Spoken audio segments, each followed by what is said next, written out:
नमस्कार, 20 मिनट 20 खबर में आपका स्वागत है। मैं हूं आपके साथ सुमित गुप्ता। अगले 20 मिनट में हम आपको 20 अहम खबरों से रूबरू करवाने वाले हैं। तो चलिए शुरू करते हैं 20 मिनट में 20 खबरों का सिलसिला। जयपुर में अपराधी मस्त हैं और पुलिस पस्त है, ये एक बार फिर साबित हो गया। अगर नहीं यकीन हो तो सीसीटीवी में कैद इन तस्वीरों को देखिए, जो भांग रोड इलाके की है, जहां लुटेरों ने 2 एटीएम को निशाना बनाया और दोनों एटीएम को उखाड़कर भाग निकले। इन दोनों एटीएम में लाखों रुपए कैश होना बताया जा रहा है। वारदात सिरसी मोड़ पर मुख्य तिराहे पर हुई, जहां सड़क के दोनों तरफ 2 निजी बैंकों के 2 एटीएम लगे हुए थे। 2 एटीएम लूटने की वारदात का पता चलने पर भांगरोटा थाना पुलिस मौके पर पहुंची। इस वारदात की सीसीटीवी फुटेज सामने आई है, जिसके आधार पर बदमाशों की तलाश पुलिस कर रही है। पुलिस के मुताबिक बदमाश पिकअप में सवार थे। उन्होंने आधी रात को एटीएम में रस्सी बांधकर पिकअप की सहायता से खींचा और फिर दोनों एटीएम को उखाड़कर भाग निकले। पुलिस को घटना स्थल पर टायरों के निशान भी मिले हैं। दौसा जिले के गुढ़ा कटला में ई मित्र संचालक के साथ हुई मारपीट और लूट की कोशिश की घटना के विरोध में ग्रामीणों ने प्रदर्शन किया। इस दौरान बसवा थाना क्षेत्र के गुढ़ा कटला में दौसा बांदीकुई सड़क मार्ग पर जाम लगा दिया और लोगों ने सड़क पर ही धरना लगा दिया। ग्रामीणों का कहना है कि ई मित्र संचालक भागचंद सैनी सोमवार के करीब 8 बजे दुकान बंद करके अपने घर राजवास जा रहा था। इसी दौरान जीप में सवार होकर करीब 8 से 10 बदमाश आए। उन्होंने मित्र संचालक और उसके भाई के साथ जमकर मारपीट की, साथ ही करीब 2.5 लाख रुपयों से भरा बैग छीनने का प्रयास किया, लेकिन वे सफल नहीं हो पाए। इस दौरान बदमाशों ने लाठियों से पीड़ित के साथ मारपीट की। घटना की सूचना जैसे ही गुढ़ा कटला चौकी पुलिस को मिली तो पुलिस ने मौके से 3 बदमाशों को पकड़ लिया, वहीं घायलों को अस्पताल में भर्ती कराया। अब ग्रामीणों की मांग है कि मित्र संचालक के साथ मारपीट करने वाले शेष आरोपियों की गिरफ्तारी की जाए। स्कूल प्रिंसिपल का तबादला रद्द करने की मांग को लेकर छात्र सड़क पर उतर आए। मामला बारां जिले के छबड़ा तहसील का है, जहां राजकीय उच्च माध्यमिक विद्यालय तीतरखेड़ी की प्रधानाचार्य कमलेश मीणा का तबादले के विरोध में छात्रों का गुस्सा फूट पड़ा और वो सड़क पर उतर आए। छात्रों ने स्कूल की प्रधानाचार्य कमलेश मीणा के तबादले को निरस्त करने की मांग को लेकर गाँव में नारेबाजी करते हुए रैली निकाली। छात्राओं का कहना है कि प्रधानाचार्य की कार्यशैली काफी अच्छी है और उनके आने से स्कूल की शिक्षा में सुधार हुआ है। इसी को लेकर यहाँ के पढ़ने वाले बच्चे प्रधानाचार्य के तबादले को निरस्त करने की मांग कर रहे हैं। इस तबादले के विरोध में छात्रों ने स्कूल की कक्षाओं का भी बहिष्कार किया। गाँव के लोग और बच्चों के अभिभावक भी छात्रों की बातों का समर्थन करते नजर आए। बीकानेर में ट्रक चालकों से अवैध वसूली का मामला सामने आया है। ट्रैफिक पुलिस कर्मियों के इस खेल को खुद विधायक ने पकड़ा और पुलिस कर्मी की टोपी से 10,000 रुपए बरामद किए गए। जानकारी के अनुसार श्रीगंगानगर राजमार्ग पर ट्रैफिक पुलिस कर्मी ट्रक चालकों से अवैध वसूली कर रहे थे। इसी दौरान लूणकरणसर विधायक सुमित गोदारा गुजर रहे थे। उन्होंने वसूली का विरोध करते हुए बीकानेर रेंज आईजी और एसपी को पूरे घटनाक्रम की जानकारी दी, जिसके बाद एसपी योगेश यादव ने त्वरित कार्रवाई करते हुए यातायात शाखा के एक सब इंस्पेक्टर और 3 कांस्टेबल को सस्पेंड कर दिया। बताया जाता है कि कस्तूरिया गांव के पास राजमार्ग पर ट्रैफिक पुलिस कर्मियों ने 2 ट्रकों को रुकवा रखा था। इसी दौरान वहां से लूणकरणसर विधायक सुमित गोदारा निकल रहे थे। पूछताछ में विधायक को माजरा समझ में आया, तभी वहां पर ग्रामीण पहुंच गए। पुलिस कर्मचारियों ने मामला बढ़ने पर वहां से खिसकने की कोशिश की, लेकिन ग्रामीणों ने उन्हें घेर लिया। फिर विधायक ने आला अधिकारियों को इसकी जानकारी दी। मौके पर पहुंचे एएसपी सुनील कुमार ने पुलिस की गाड़ी में रखी टोपी से रुपए भी जब्त किए। पहाड़ी में आया उफान और मुश्किल में फंस गई जान। तस्वीरें बिहार के सासाराम की, जहां चेनारी थाना क्षेत्र के गुप्ता धाम जाने के दौरान पहाड़ी नदी में अचानक पानी आ जाने से दर्जनों कांवड़िए फंस गए। पूरी घटना का वीडियो भी वायरल हो रहा है। बताया जा रहा है कि ये वायरल वीडियो 1 अगस्त का ही है। बता दें कि पहाड़ी क्षेत्र में जब मूसलाधार बारिश होती है तो पहाड़ से निकलने वाले नदियों में कुछ इसी तरह से उफान आता है, लेकिन थोड़ी देर बाद ये पानी निकल जाता है। ऐसा ही इन कांवड़ियों के साथ भी हुआ। भारी बारिश से देखते ही देखते नदी में उफान आ गया और ये कांवड़िए फंस गए। हालांकि 2 घंटे के बाद पानी की रफ्तार कम हो गई और लोग सुरक्षित निकल गए। बता दें कि 20 जुलाई को भी कुछ इसी तरह से पहाड़ी के सीताकुंड में उफान आया था, जिसमें कई दुकानें जो फुटपाथ पर लगी थी वो डूब गई थी। कुछ इसी तरह का नजारा 1 अगस्त को भी देखने को मिला था। केंद्र सरकार की गति शक्ति योजना का लाभ अब उत्तर पश्चिम रेलवे को भी मिलेगा। दरअसल ये योजना देश के सभी रेलवे जोन को आधुनिक बनाने और यात्रियों को ज्यादा से ज्यादा सुविधा देने के लिए लाई गई है। इस योजना में अब NWR को भी जोड़ दिया गया है और चारों मंडल पर इसकी यूनिट अब काम करेगी। आसान शब्दों में कहें तो जयपुर, जोधपुर, अजमेर और बीकानेर रेल मंडल अब ज्यादा विकसित होने जा रहे हैं। खास बात यह है कि NWR के चारों मंडल पर गति शक्ति यूनिट की स्थापना कर दी गई है। ये यूनिट रेलवे स्टेशन की जरूरतों पर अपनी रिपोर्ट बनाएगी और कमियों को जल्द से जल्द पूरा करने का काम किया जाएगा। रेलवे पर आधारभूत परियोजनाओं, स्टेशन पुनर्विकास, यार्ड रीमॉडलिंग, यातायात सुविधाओं इत्यादि कार्यों को समयबद्ध तरीके से शीघ्र पूर्ण करने के लिए गति शक्ति योजना के तहत गति शक्ति यूनिटों की स्थापना की जा रही है। वरिष्ठ प्रशासनिक ग्रेड के रेलवे अधिकारी द्वारा इस गति शक्ति यूनिट का संचालन किया जाएगा। पानी के संकट को दूर करने के लिए दौसा जिले के छारेरा ग्राम पंचायत में अनूठी पहल शुरू की गई है। छारेरा गांव के लोग बिना सरकारी मदद के अपनी मेहनत के बल पर पानी के संकट को दूर करने के लिए जुट गए हैं। दौसा जिले के अन्य इलाकों की तरह ही छारेरा गांव में भूजल लगभग समाप्त हो गया है और सतही जल की यहां कोई व्यवस्था नहीं है। ऐसे में किसानों को पानी की किल्लत का सामना करना पड़ रहा है। 500 परिवार की आबादी वाले इस गांव के किसानों के पास खेती के लिए भरपूर जमीन तो है, लेकिन सिंचाई के लिए पानी की व्यवस्था नहीं है। ऐसे में अब गांववासी खुद अपने स्तर पर अपने खेतों में जल खेत बना रहे हैं। किसानों ने अपनी इस मुहिम में करीब 2 दर्जन खेतों में जल खेत बना लिए हैं। 500 परिवार ने पूरे गांव में इस साल तक 500 जल खेत बनाने का संकल्प लिया है। जल खेत के लिए किसान की खेत की जमीन का मात्र 5% हिस्सा उपयोग किया जाता है। खेत के ढलान वाले अंतिम छोर पर जल खेत बनाया जा रहा है। जल खेत के लिए जेसीबी या ट्रैक्टर की मदद से किसान खेत के अंदर ही करीब 10 फीट गहरा गड्ढा बनाकर जल खेत तैयार कर रहे हैं। कोरोना महामारी के समय अगर पूरे देश को किसी चीज की सबसे ज्यादा जरूरत थी तो वो प्राण वायु ऑक्सीजन है।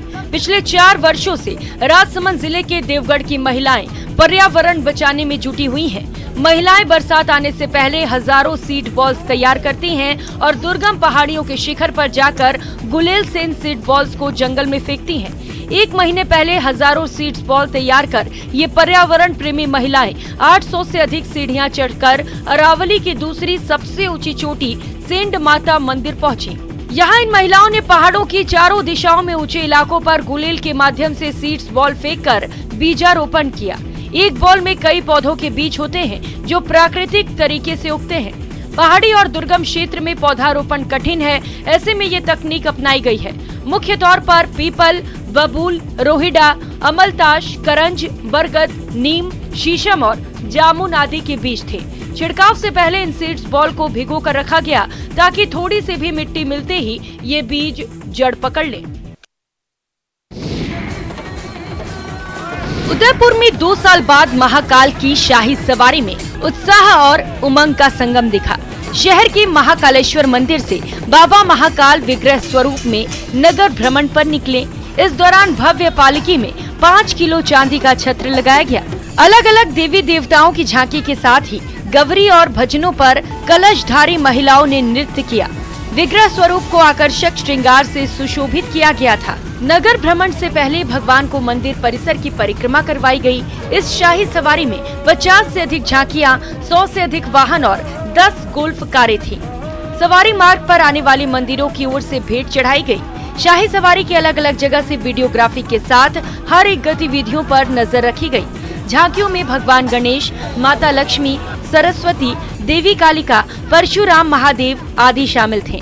झांकियों का श्रृंगार इस बार कुछ अलग ही नजर आया।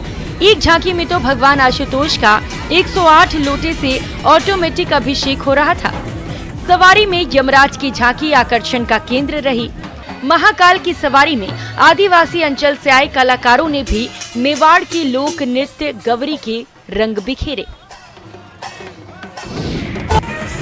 झालावाड़ जिले के झालरापाटन कस्बे में पशुपतिनाथ भगवान की भव्य शाही सवारी निकाली गई। इस शाही सवारी में कई झांकियां शामिल हुई, तो वहीं रात में शाही सवारी के वापस पशुपतिनाथ मंदिर पहुंचने पर झालरापाटन की पवित्र चंद्रभागा नदी को चुनरी भी उड़ाई गई। इसके बाद मंदिर पर महाआरती का भी आयोजन किया गया, जिसमें डीएम, एसपी समेत पुलिस और प्रशासनिक अधिकारी शामिल हुए। मां चंद्रभागा की महाआरती की शाही सवारी में बड़ी संख्या में शिव भक्त शामिल हुए। शाही सवारी में उज्जैन से आए भस्म रवैया मंडल के युवाओं ने अपने वाद्य यंत्रों और डमरुओं से समा बांध दिया। इस दौरान शाही सवारी के मुख्य आकर्षण रहे भगवान भोलेनाथ और हनुमान जी के रूप में धारण किए हुए कलाकार। शाही सवारी में इस वर्ष भोले बाबा के भक्तों का उत्साह देखते ही बन रहा था। वहीं महादेव के नगर भ्रमण के दौरान कस्बे वासियों ने जगह जगह पुष्प वर्षा की और आरती कर अपने आराध्य का स्वागत किया। इस दौरान सुरक्षा व्यवस्था के लिए भारी पुलिस जाब्ता मौजूद रहा। भाई बहन के प्यार के प्रतीक रक्षाबंधन त्योहार को खास बनाने के लिए डूंगरपुर जिले में निराश्रित बच्चों ने बेकार हो चुके सामान से 75 फीट परिधि की राखी का निर्माण किया।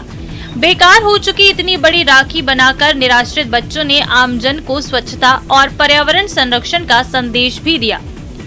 शहर में संचालित मुस्कान संस्थान में रह रहे 200 निराश्रित बच्चे तहसील चौराहा स्थित श्यामा प्रसाद मुखर्जी हॉल पहुंचे, जहां उन्होंने डिस्पोजल बोतलें, रैपर्स, पुरानी सीडी, कागज और गत्तों की मदद से 75 फीट परिधि की और 200 किलो वजन की राखी का निर्माण किया। संस्थान के सचिव भरत नागदा ने बताया कि इस राखी के निर्माण में 1000 प्लास्टिक की डिस्पोजेबल बोतल, 1000 पुरानी सीडी, 8 पुरानी साड़ियां, बोतलों के ढक्कन, कागज, गत्ते, 6 बांस, चिप्स के खाली रैपर सामग्री का उपयोग किया गया है। नागदा ने बताया कि डूंगरपुर शहर राजस्थान का सबसे स्वच्छ शहर है। वहीं निराश्रित बच्चों ने अनुपयोगी सामग्री से बड़ी राखी का निर्माण कर आमजन को सार्वजनिक स्थानों पर कचरा नहीं फेंकने और पर्यावरण संरक्षण का संदेश दिया। अब इस राखी को प्रदर्शन के लिए शहर के सार्वजनिक स्थान पर रखा जाएगा। देश भर में आजादी का अमृत महोत्सव धूमधाम से मनाया जा रहा है। इसके तहत कई जगहों पर तिरंगा यात्राओं का आयोजन भी किया जा रहा है। श्री गंगानगर के सुखाड़िया सर्किल स्थित भारत माता चौक पर लोगों ने आजादी के अमृत महोत्सव के तहत तिरंगा महोत्सव मनाया और मानव श्रृंखला बनाकर देश की आजादी के लिए वीर गति प्राप्त करने वाले शहीदों को नमन किया। देशभक्ति के गानों पर झूमते लोगों ने तिरंगा महोत्सव मनाया। इस अवसर पर युवाओं ने भारत माता, चंद्रशेखर आजाद, शहीद भगत सिंह सहित अन्य वीर सेनानियों का वेश धारण किया और 13 से 15 अगस्त तक मनाए जाने वाले हर घर तिरंगा महाअभियान को लेकर जागरूक किया। इस मौके पर जमकर आतिशबाजी भी हुई। वहीं भारत माता चौक पर मानव श्रृंखला बनाई गई। श्री गंगानगर वासियों का कहना है कि इस तरह के आयोजन से नव पीढ़ी को देश के लिए बलिदान देने वाले शहीदों के बारे में जानकारी मिलती है। कश्मीर से कन्याकुमारी तक हर घर तिरंगा उत्सव की मुहिम जोर पकड़ रही है। देश के तमाम जगहों पर बाइक रैली निकालकर लोगों को 13 से 15 अगस्त तक अपने आवास और प्रतिष्ठानों की छतों पर राष्ट्रीय ध्वज फहराने के लिए जागरूक किया जा रहा है। जम्मू कश्मीर में इस अभियान को लेकर लोगों में खासा उत्साह है और लोग कई कार्यक्रमों का आयोजन भी कर रहे हैं। राजौरी में भी बीएसएफ की ओर से हर घर तिरंगा अभियान के तहत रैली निकाली गई। इस रैली में जवानों के साथ ही स्कूली छात्रों ने भी बढ़ चढ़कर हिस्सा लिया। बीएसएफ के डीआईजी डीएस सिंधु ने राजौरी में हर घर तिरंगा बाइक रैली को हरी झंडी दिखाकर रवाना किया। उन्होंने कहा, लोगों को जागरूक करने के लिए बाइक से तिरंगा रैली निकाली गई ताकि हम जो आजादी का अमृत महोत्सव मना रहे हैं उसमें सब शामिल हों और जश्न मनाया जाए।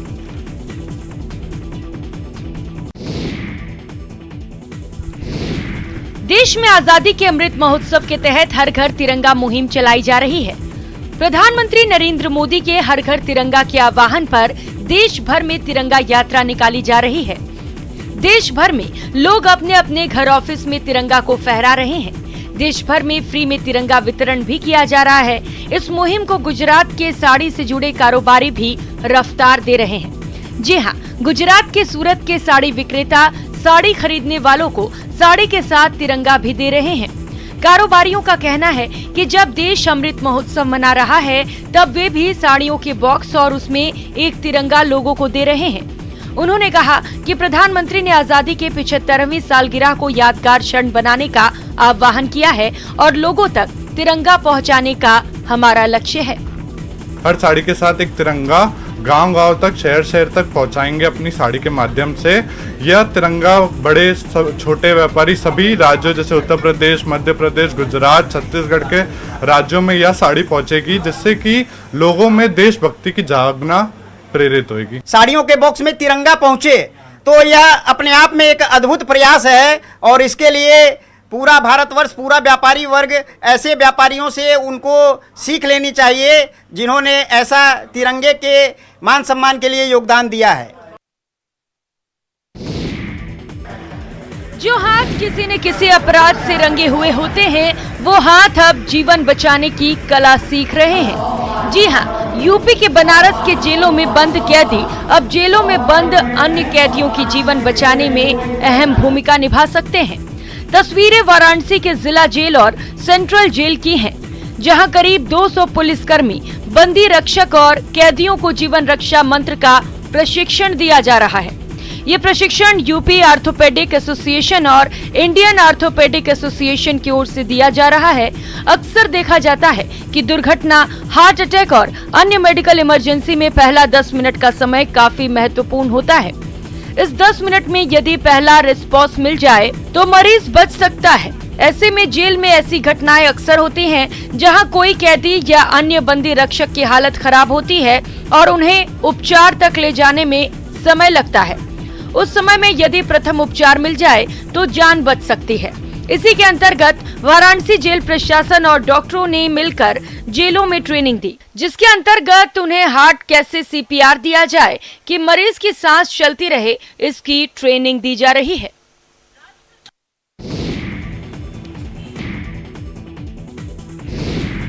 आधुनिक जमाने में टेक्नोलॉजी के बढ़ते उपयोग ने कई सुविधाएं प्रदान की हैं, तो मानव संस्थान पर निर्भरता भी कम है।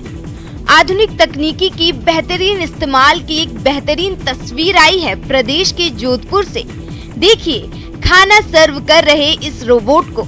अनूठी फूड सर्विस रेस्टोरेंट का आगाज जोधपुर में हुआ है, जहां ये रोबोट आपके मुंह से खाने की डिमांड निकलते ही पूरा करेगा।